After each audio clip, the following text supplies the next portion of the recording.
Assalamualaikum warahmatullahi wabarakatuh. Perkenalkan, nama saya Hadi Ismail. Saya adalah CGP Angkatan 5 dari Provinsi DKI Jakarta. Pada kesempatan kali ini saya akan menampilkan hasil wawancara saya dengan dua kepala sekolah, yaitu Pak Waridin SPDM Hum dari SMA Negeri 11 Jakarta dan Pak Ahmad Junaidi dari SMA Negeri 36 Jakarta. Pada wawancara kali ini saya akan melakukan proses penyampaian atau penggalian 4 paradigma dan 3 prinsip serta 9 langkah pengujian pengambilan keputusan yang dilakukan melalui proses wawancara dari kedua kepala sekolah ini. Kami akan meninjau persamaan, perbedaan, serta apa-apa saja yang menonjol dari segala macam bentuk keputusan yang diambil oleh kedua pemimpin di satuan pendidikan ini. Demikian, selamat menyaksikan.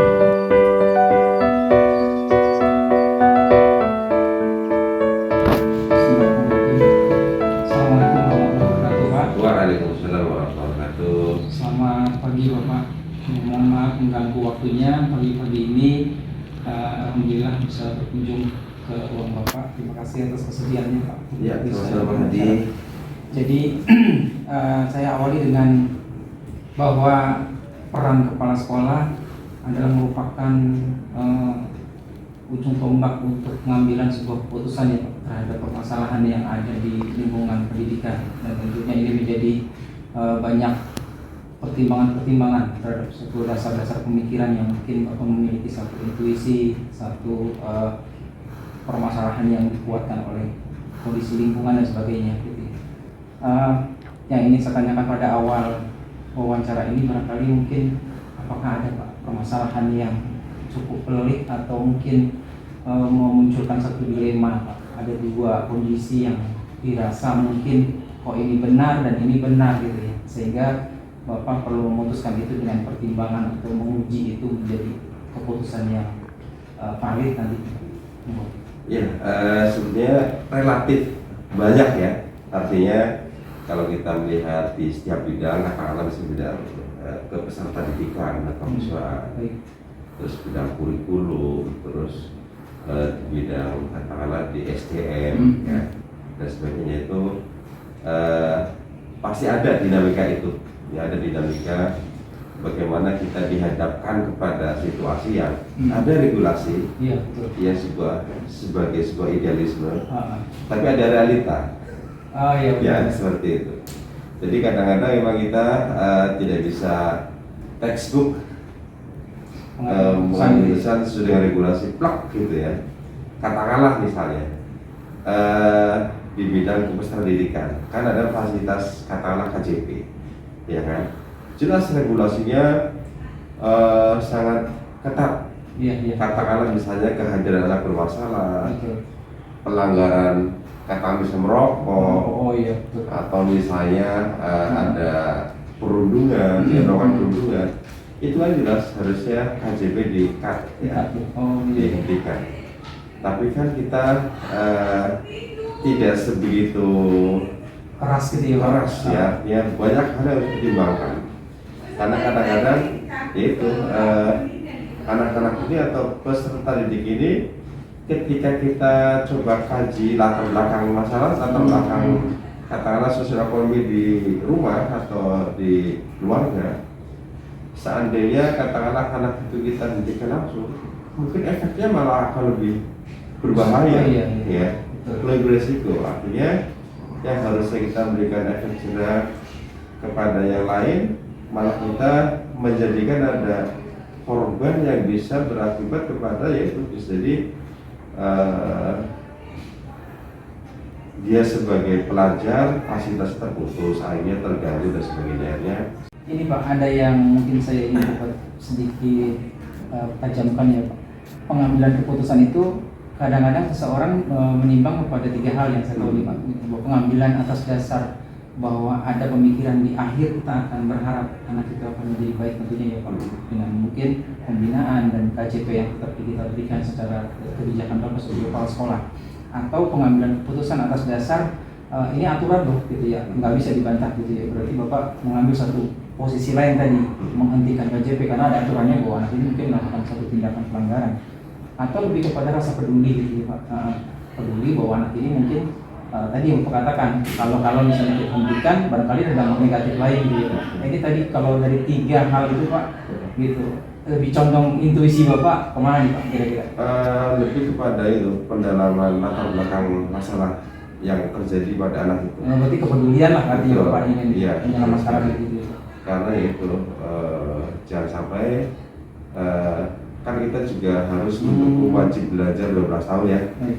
Jangan sampai dengan hal-hal yang sifatnya masih kita perbaiki, hanya kita langsung mengambil keputusan yang kesannya tegas, Iya. tapi malah menjadikan dia korban. Betul. Tidak bisa akhirnya negara tidak bisa memberikan hak ke dia Iya. untuk wajib belajar 12 tahun karena seperti itu. Ada nilai-nilai yang menjadi satu ini nggak Pak, pertentangan lah di mungkin kebijakan kebajikan universal yang ada di sekolah sudah diterapkan, tapi kok ini pertentangan perilaku mereka di lingkungan yang mungkin kena pengaruh Kebiasaan atau habit mereka bagaimana di sekolah Ya. itu tidak seperti yang dulu. Ya, disitulah kemudian kadang-kadang kita sudah melakukan semacam katakanlah punishment berkaitan dengan ada tata tertib atau regulasi, ada pelanggaran, maka ada katakanlah punishmentnya. Efek jerahnya kadang-kadang nggak dapat. nggak dapet ya Pak. Iya. Karena pengaruh luarnya mungkin lebih besar ya Pak, terus Jadi- berarti mereka di luar. Jadi ini belum melalui kajian penelitian ya, tapi begini, di antara kalau yang saya amati adalah salah satu penerimaan PPDB kita kan zonasi 50%. Iya. Zonasi itu kan pokoknya dia ada di lingkaran 1, 2, Iya, betul. maka dia bisa masuk. Nah, fenomenanya adalah kelompok-kelompok main mereka itu dari kecil, dari SD, SMP, dan ke SMA itu masih utuh, masih solid, sehingga kebiasaan-kebiasaan mereka yang negatif itu juga terekspresikan di sekolah. Benar-benar. Ya, nah itu yang kemudian kita bagaimana memanfaatkan kelompok yang kuat itu ke arah positif. Iya. Karena kalau enggak, ya mereka akan ada di zona nyaman yang mereka seakan-akan ada di rumah mereka, ada di luar mereka. Padahal antara bagaimana kegiatan di sekolah dan rumah itu berbeda. Nah istilah perlu cara atau Solusi ya Pak. solusi ya entrepreneur lah ya, bagaimana mengelola hambatan itu menjadi peluang gitu loh. Bapak dalam pengambilan keputusan itu yang saya tahu itu ada beberapa uji keputusannya Pak. Mungkin kayak pertama uji legalitas nih. Jadi mungkin secara legalitas memang betul ada aturan dan regulasi yang berlaku terhadap anak-anak KJP yang mungkin melakukan pelanggaran gitu. Dua dilema ini yang harus diputuskan gitu ya. Terus juga ada uji satu perilaku anak Pak yang kita lihat sebagai paradigma bahwa nanti secara intuisi tadi Bapak mengatakan saya lebih kepada peduli ya terhadap masa depan anak itu karena kalau tidak diberikan. Nah dari sekian pengujian regulasi terus uji legalitas mungkin juga intuisi Bapak juga bermain di situ untuk tetap peduli sampai mungkin ada barangkali ada satu sosok yang Bapak anggap menjadi panutan buat Bapak sendiri dalam mengambil keputusan ini Pak gitu bahwa saya mengambil keputusan yang benar nih terhadap anak untuk lebih peduli pada masa depan. Apakah memang itu sudah dilakukan? Termasuk mungkin uji publikasi Pak? Iya, yang jelas kan ini ya lebih kepada konsultasi sih Pak. Konsultatif ya. Artinya sekolah itu kan ada dalam binaan ya, katakanlah Kasatlah, kemudian Kasudin, ya itu betul itu kami konsultasi. Artinya ada hal seperti ini, terus ada aturan seperti ini. Ya, kemudian bagaimana nih Bu atau Pak? Jadi pertimbangan dari banyak pihak. Betul. Karena itu kan misalnya ini kan kita contoh kasusnya KJP itu kan program strategis dari pemerintah daerah. Artinya kita juga harus mengawal bagaimana program pemerintah daerah yang saya yakin juga bersesuaian dengan program pemerintah pusat itu bagaimana terlaksana dengan baik. Ya. Sehingga memang konsultasi dengan binaan pembinaan jadwal itu sangat penting. Lebih arah itu sebenarnya. Terakhir Pak. Oke. Jadi kalau disimpulkan dari pembicaraan kita ini, final dari keputusan yang Bapak ambil dari dilema tadi ya Pak, bahwa ini anak KJP yang memang layak diberikan bantuan terhadap satu permasalahan yang dihadapi, pelanggaran-pelanggaran yang dilakukan. Keputusan final apa yang Bapak ambil terhadap mungkin 1-2 anak ini, ya saya nggak bisa katakan satu, mungkin bisa jadi banyak ya Pak. Dan apakah sudah direfleksikan gitu bahwa keputusan yang Bapak ambil untuk memang menjadi keputusan tepat gitu Pak? Iya, jadi yang jelas kita kan dalam mengambil keputusan tidak hanya bisa sendiri ya, tetapi istilah kemudian tim memberikan masukan, memberikan informasi berupa data-data, kemudian kita sudah melakukan apa saja sampai kemudian akhirnya final keputusannya seperti apa. Maka bisa jadi akan ada kategori yang memang harus tegas, ya, karena sudah melalui beberapa penanganan yang artinya kita sudah hadir di sekolah, sudah hadir dalam konteks pembinaan. Kan kemudian ada kategori yang bisa dibina, ada kategori yang tidak bisa dibina. Dan istilah kemudian ada keputusan final. Ya. Seperti itu. Jadi memang sudah dilakukan proses-proses pertama PP. Iya. Tapi pengkajiannya memang juga tetap dilakukan ya Pak, Iya. secara kondisional terhadap dua kategori tadi. Iya. Oh iya, alhamdulillah. Bapak, terima kasih banyak atas Sama-sama, waktunya. Pak. Hari ini udah Mudah-mudahan sempurna, sukses. berharga pengalaman buat saya. Mudah-mudahan sukses, lancar Terima kasih banyak. guru penggeraknya. Oke. Assalamualaikum warahmatullahi wabarakatuh.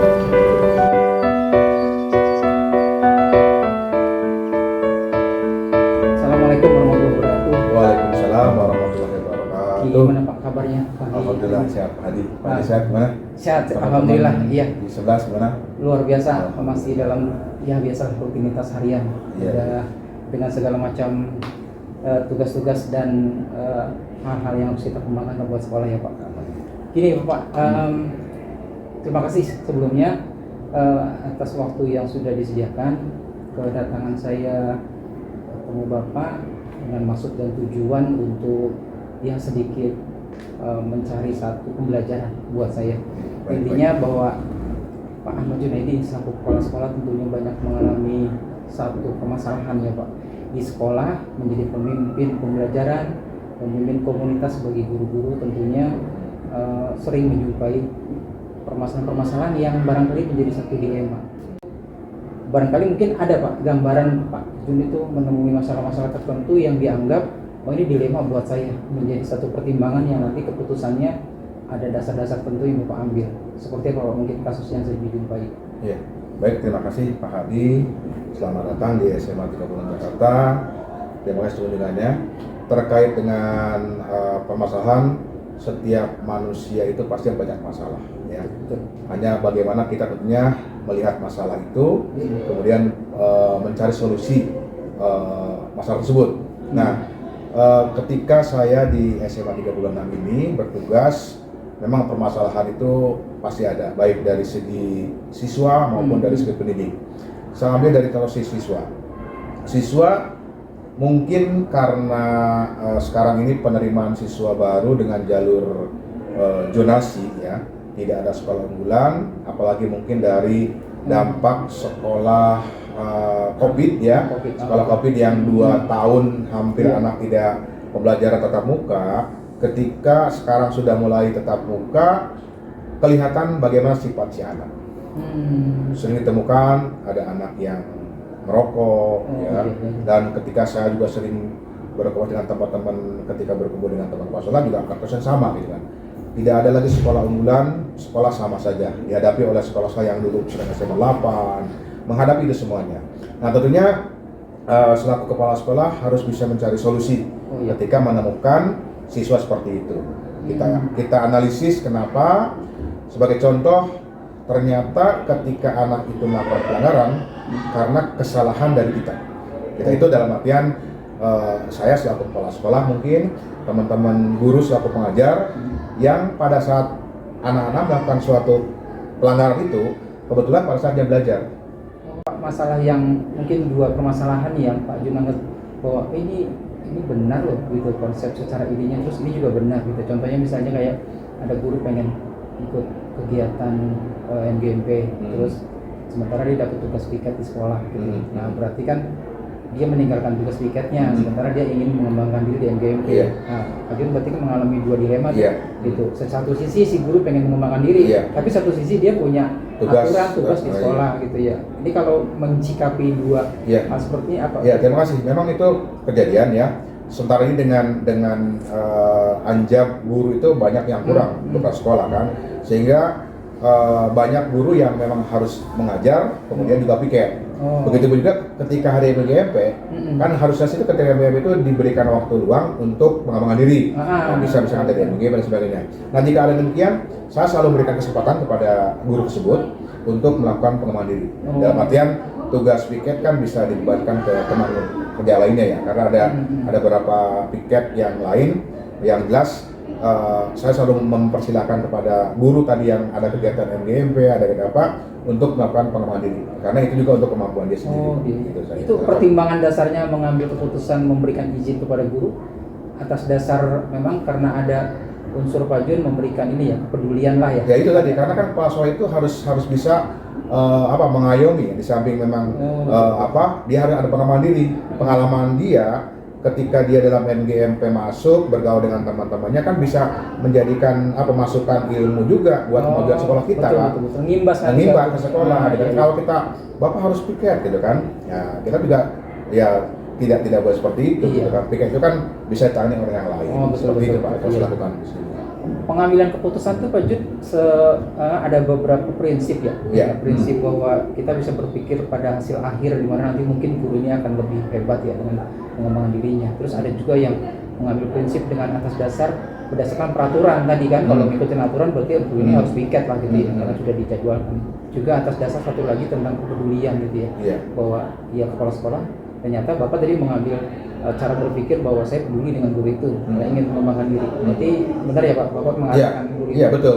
Yang jelas ketika ada surat undangan dari pengurus tentu kan, ketika mereka ada undangan, Pak ada izin ada undangan, saya juga mau tanya, Bapak piket hari ini ada jam mengajar juga. Saya selalu mengatakan, oh ya jam mengajar berapa jam? Karena tadi dengan guru yang kurang SDM, dengan ada beberapa guru yang mengajar banyak kan pasti di jam MGP pun ada jam ngajar. Tapi saya selalu mengatakan silakan Bapak ikut MGP, tapi tugas dibuatkan titipkan kepada teman piket untuk berjalan sama-sama jalan.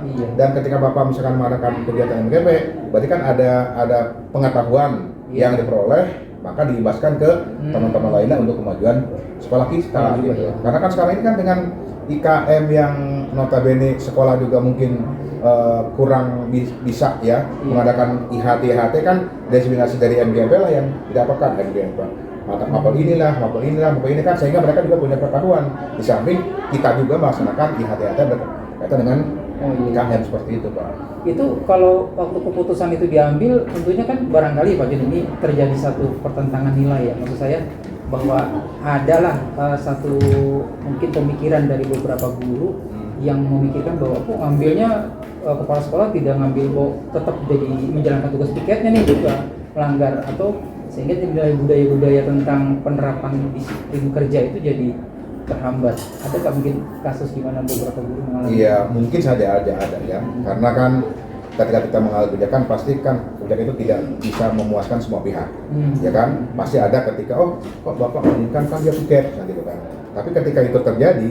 Nah dalam kesempatan tertentu saya menyampaikan dan bahasa menyampaikan Bapak Ibu ketika ada suatu hal yang memang diharuskan dengan ada surat undangan untuk pengembangan diri apalagi berkaitan dengan IKM ikuti seperti itu ya berarti swadaya dari teman-teman MGMP untuk mengintegrasikan kepada teman-teman MGMP gitu kan jadi intinya kalau kita komunikasikan pada teman-teman ya teman-teman paham dengan apa yang diambil keputusan oleh saya satu kepala sekolah ya mereka juga terima. Tapi juga saya tidak ada kan misalkan setiap bulan atau apa kan ada jadwal yang minggu ini tentang ini, minggu ini tentang ini ya kita ikuti aja Pak.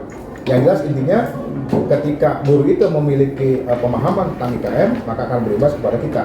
Apalagi sekolah kita ini adalah sekolah mandiri berubah yang perlu adanya pemahaman dari kita sendiri kan terbatas. Maka ketika dari luar yang memang destinasi menggunakan narasumber dari MGP kan jadi masukan buat kita semua gitu Pak.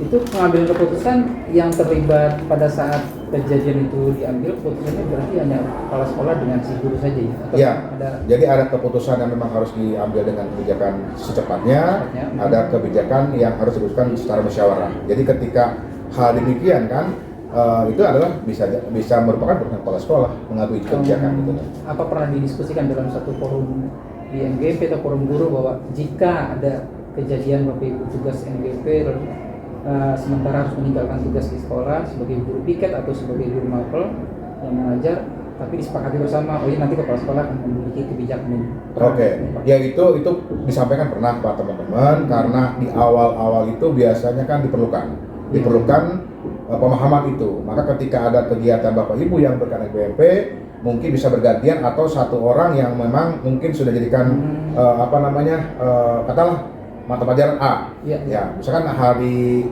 bulan ini A. Ketika bulan depan harus A ya A lagi. Supaya apa? Supaya mereka bisa mendebasikan kepada teman-teman yang lain dalam member sekolah. Jadi apa yang didapat benar-benar maksimal. Ya, dia maksimal. Jadi kan kalau ganti-ganti orang, misalkan gantian Pak ya. Tadi informasi yang diberikan itu akan berbeda kepada seseorang yang A tiba-tiba B. Maka si A itu yang mau dari awal. Misalkan ada 3 pertemuan, ya 3 pertemuan. Maka ketika sampai ke sekolah, dia sampaikan kepada teman-temannya. Ke MGMP sekolah itu sampaikan bahwa hasil pertemuan MGMP Mapel ini dengan MGMP inilah teman-teman, apakah mungkin RPP-nya, apakah modulnya, apakah seperti itu. Jadi fakta yang sudah terjadi adalah artinya kebijakan kepala sekolah dengan pernah melakukan satu kesepakatan dalam dewan guru ruang guru ya Pak. Terus juga artinya kebijakan terhadap satu keputusan yang ya emang dulunya benar ya Pak. Walaupun dia menjalankan ini, tugas piketnya ya benar sebetulnya ya. Menjalankan tugas MGP juga mengambil juga benar. Betul. Gitu.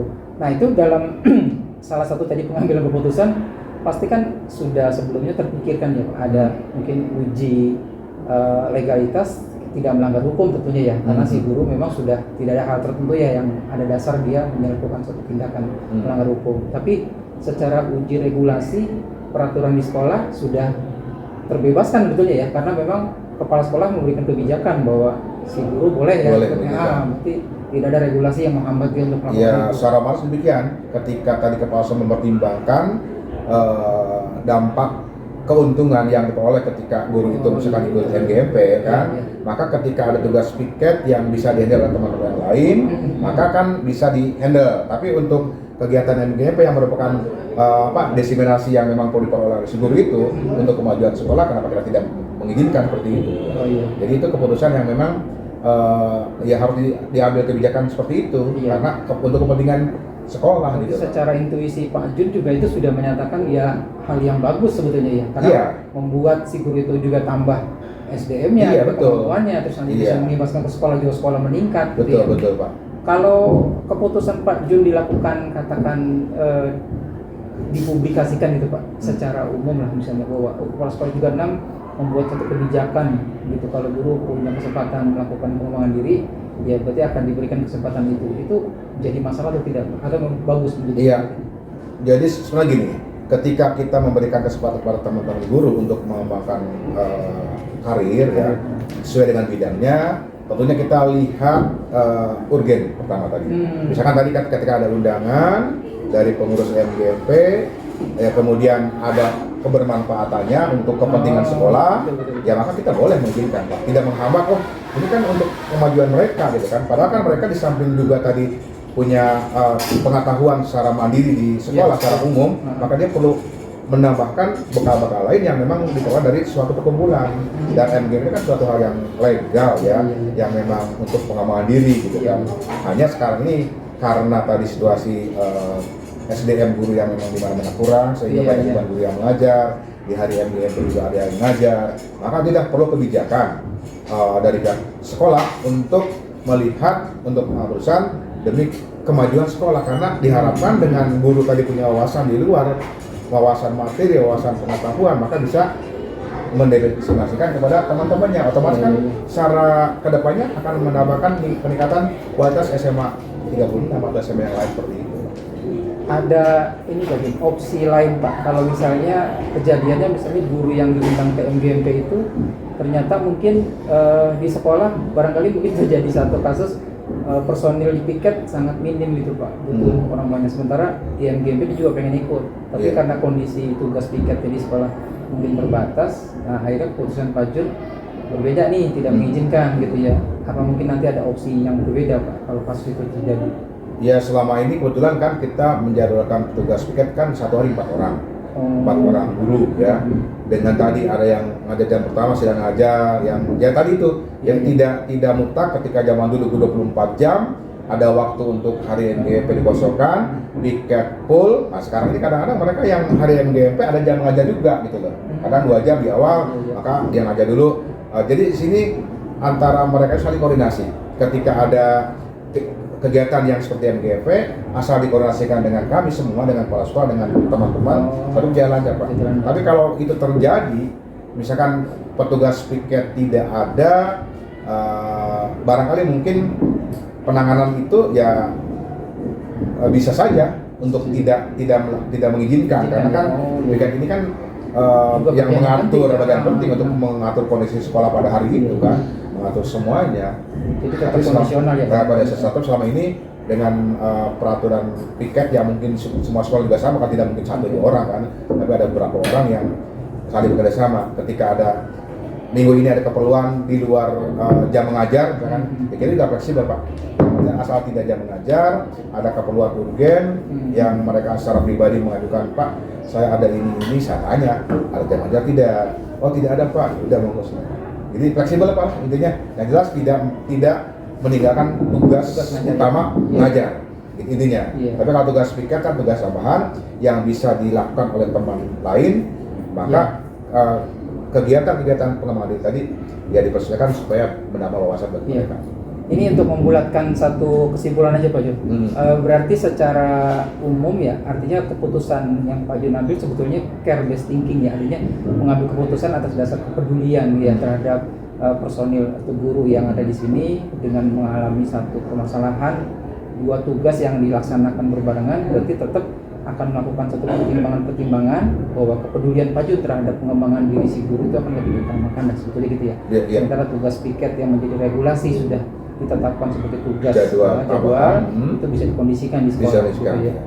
Apa keputusan itu sudah dilakukan kaji ulang Pak? Maksudnya memang sudah menjadi hal-hal yang lumrah ya bagi ya seperti begini kan, kegiatan NP ini kan kadang-kadang ada jadwal tersendiri ya. Setiap bulan ada MGP wilayah.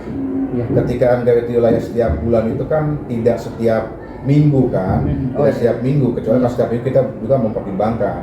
Tapi kalau setiap bulan yang memang tadi harus berkesinambungan, kan tidak mungkin tadi ketika yang jalan pada minggu ini adalah Bapak A, minggu depan bulan depan Bapak B, kan tidak ada balance pengetahuan dari mereka. Oh ini lain, harusnya kan orang ini satu gitu kan, yang untuk menyampaikan itu, sehingga tadi. Jadi memang sudah menjadi satu kebijakan lah, dalam arti kebijakan ya. Kebijakan melihat tadi dengan kondisi situasional bahwa ketika Bapak Ibu itu ditugasi untuk menghadiri MGMP, kondisi sekolah bisa teratasi oleh teman-teman MGMP, kita lakukan itu Pak. Ya. Seperti luar itu. Biasa Pak Jun. Saya alhamdulillah tercerahkan gitu ya, karena memang pendidikan ini ternyata banyak hal yang membutuhkan insting kita juga ya Pak, untuk bisa memberikan satu nuansa keleluasaan, satu nuansa memberikan ya sedikit kebebasan kepada guru untuk melakukan pengembangan diri. Ini asal tadi tidak mau tugas utama terutama ya, tugas utama itu mengajar kan. Kalau tugas piket kan tugas tambahan yang bisa dihandle oleh teman-teman lain yang memang teman piket. Tapi kalau dia mengajar jam keberapa, kalau setiap ini kan juga kita mempertimbangkan itu seperti itu. Oke Pak, terima kasih banyak atas waktunya. Ini suatu pengalaman yang luar biasa. Saya banyak menimba ilmu, ada pencerahan yang bisa mengembangkan diri saya pribadi. Sekali lagi terima kasih Pak. Sama-sama Pak Hadi. Sukses. Kita sama-sama bisa berjuang untuk kemajuan pendidikan ya Pak. Sukses juga Pak Hadi. Saya pesan kepada Pak Hadi bahwa regulasi pemerintah ini ke depan kan, bahwa dari guru penggerak ini kan sudah dipersiapkan dengan permen itu akan menjadi persoalan kepala sekolah. ini adalah suatu hal yang memang baik ya, dimotivasi oleh Bapak yang mungkin ya dengan persiapan, dengan kondisi masih muda, dengan pengalaman-pengalaman yang saya tahu bahwa Bapak punya pengalaman yang banyak. Sekarang juga di wakil kurikulum tentunya dengan belajar seperti ini, ketika Bapak sekarang sedang pelatihan guru penggerak sampai bulan Desember kan sudah punya sertifikat. Ke depan banyak kepala sekolah yang karena waktu jabatan sudah habis tentunya akan diisi oleh Bapak-bapak dan teman-teman yang sudah punya sertifikat guru penggerak. Terima kasih banyak Pak Jun buat semua doa-doa dan waktunya ya. Ini memang benar ya, kita sama-sama saling support, ternyata kalau sudah saling silaturahim, mau dalam satu dunia yang sama ya. Ternyata memang memberikan satu chemistry yang luar biasa. Betul. Oke, baik, terima kasih Pak sama-sama, Pak Adi. atas waktu dan segala halnya ya. Sama-sama. Saya pamit Pak Jun. Assalamualaikum warahmatullahi wabarakatuh. Waalaikumsalam warahmatullahi wabarakatuh. Terima kasih Pak Adi ya.